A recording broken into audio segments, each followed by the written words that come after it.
Hi everyone, स्वागत है मेरे यूट्यूब चैनल पे। तो आज हम पढ़ने वाले हैं सामाजिक और धार्मिक पृष्ठभूमि। इससे पहले हमने राजनीतिक पृष्ठभूमि पढ़ ली है, ठीक है। तो ये इकाई 11 है और द्विवेदी युग हम पढ़ रहे हैं।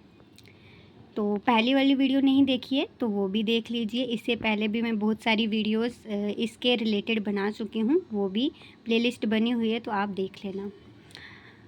चलिए शुरू करते हैं। द्विवेदी युग में सामाजिक और धार्मिक क्षेत्र में बहुत बड़ा परिवर्तन आ रहा था।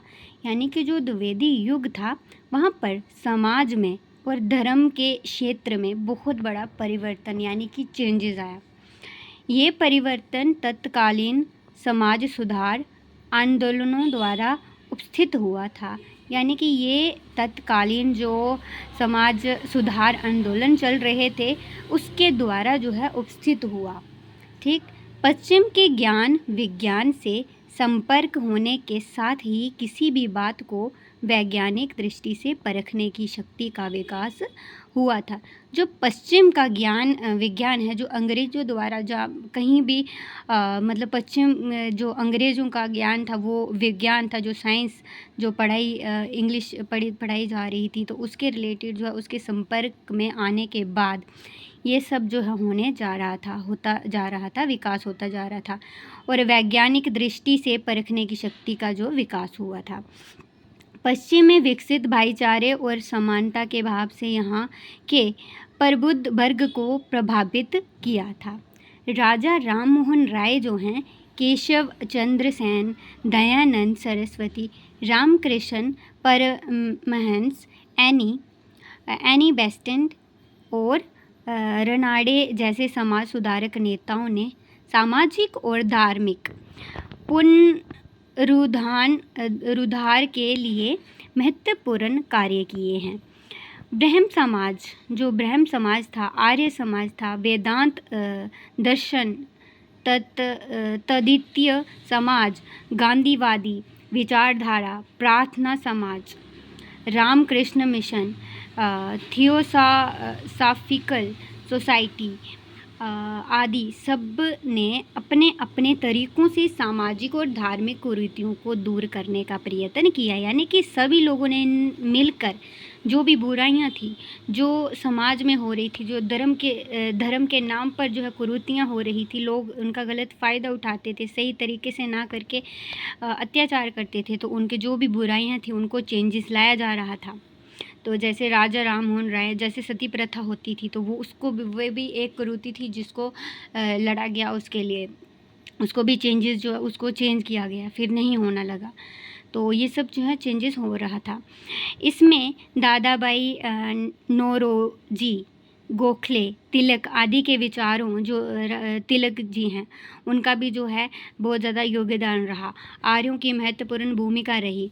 यद्यपि द्विवेदी युग के आरंभ के समय तक दयानंद, रामकृष्ण, विवेकानंद आदि का देहांत हो चुका था, कई अमानुषिक प्रथाएं भी ढीली पड़ गई थी, किंतु छुआछूत, बाल विवाह, विधवा विवाह निषेध, स्त्री शिक्षा का अभाव, प्रथा जो थी, वर्णभेद, अंधविश्वास आदि कुरीतियाँ समाज को खोखला कर रही थी। मतलब ये सारी चीज़ें जो है उस समय थी, तो उसको जो है चेंज करने के लिए, उसको बुराइयों को मिटाने के लिए इन्होंने बहुत ज़्यादा आंदोलन चलाए, काम किया।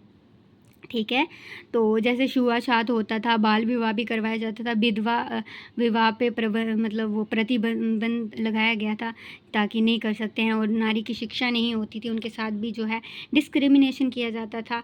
और जैसे वो पर्दा प्रथा जो है, पर्दा रखा जाता था, वर्णभेद, तो अंधविश्वास बहुत ज़्यादा था, कुरीतियाँ जो थी समाज में खोखला कर रही थी देश को। तत्कालीन नेताओं ने इन सब कुरीतियों को समूल नष्ट करने के लिए कार्य किए। रेल तार मुद्रण के प्रसार, जो रेल तार जो होती थी, जो मुद्रण के प्रसार और समुद्र यात्रा, शिक्षा का प्रसार आदि द्वारा तो सामाजिक रूढ़ियाँ टूटने लगी। तो इसके ज़रिए जो है लोगों तक जो बातें पहुंचने लगी, जो उनको ज्ञान दिया जाने लगा, उनको बताया जाने लगा, उनको शिक्षा दी जाने लगी कि ये जो कुरीतियाँ हैं गलत है, ये नहीं होना चाहिए, ये अन्याय है। तत्कालीन राष्ट्रीय आंदोलन ने सामाजिक कुरीतियों को प्रभावित किया। राष्ट्र को स्वतंत्र कराने की भावना ने लोगों की जाति, धर्म, वंश से ऊपर उठने के लिए प्रेरित किया।